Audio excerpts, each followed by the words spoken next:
ഇത് ഇന്നലെ ഉണ്ടാക്കിയ പച്ചരിയുടെ സോപ്പാണ്. അപ്പോൾ ഇത് നമ്മൾ അൺമോൾഡ് ചെയ്യാൻ പോവുകയാണ്.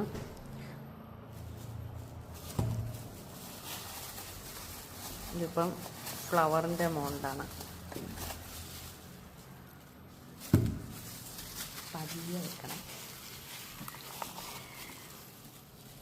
ഇതൊക്കെ നല്ല ഭംഗിയുള്ള മോൾഡാണ്.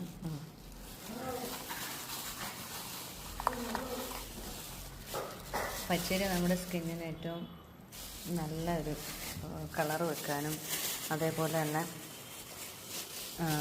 നമുക്ക് സ്കിന്നിന് ഏറ്റവും ബെറ്ററായിട്ടുള്ള ഒരു സോപ്പാണിത്. ഒരുവിധപ്പെട്ട മുഖത്തെ റാഷസും കാര്യങ്ങളുമെല്ലാം മാറ്റിത്തരുന്ന ഒരു സോപ്പ് കൂടിയാണിത്. കൊച്ചു കുഞ്ഞുങ്ങൾ തൊട്ട് വലിയ ആൾക്കാർക്ക് വരെ യൂസ് ചെയ്യാൻ പറ്റുന്ന ഒരു ടൈപ്പ് സോപ്പാണിത്. മറ്റേത് നാൽപ്പാമരത്തിൻ്റെ സോപ്പാണ്. അത് ഓൾറെഡി സ്റ്റിക്കറെല്ലാം വെച്ച് കഴിഞ്ഞു. ഇനി ഇത് അൺമോൾഡ് ചെയ്തതിന് ശേഷം സ്റ്റിക്കറും ലേബിൾ എല്ലാം തന്നെ നമുക്ക് ഒട്ടിക്കണം. വെച്ചോ.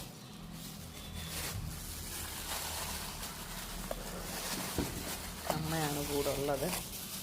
അമ്മയാണ് സോപ്പൊക്കെ അൺമോൾഡ് ചെയ്യുന്നത്. ഇപ്പോൾ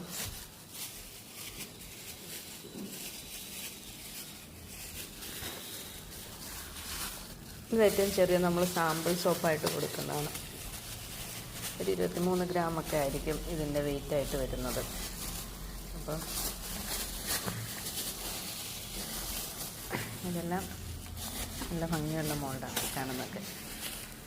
ഇത് കൂടുതൽ നമ്മുടെ സ്കിന്ന് നല്ല ബ്രൈറ്റനാക്കാനും നല്ല ഭംഗിയുള്ളതാക്കാനും ആയിട്ടുള്ള സോപ്പുകളാണിത്. നമ്മുടെ കയ്യിൽ നിന്ന് ഗ്ലൗസ് കഴിഞ്ഞു പോയി. ഇതാണിപ്പം. ഇത് നമ്മൾ ഉടനെ തന്നെ ലേബിൾ ചെയ്ത് ഡിസ്പാച്ച് ചെയ്യുന്നതായിരിക്കും.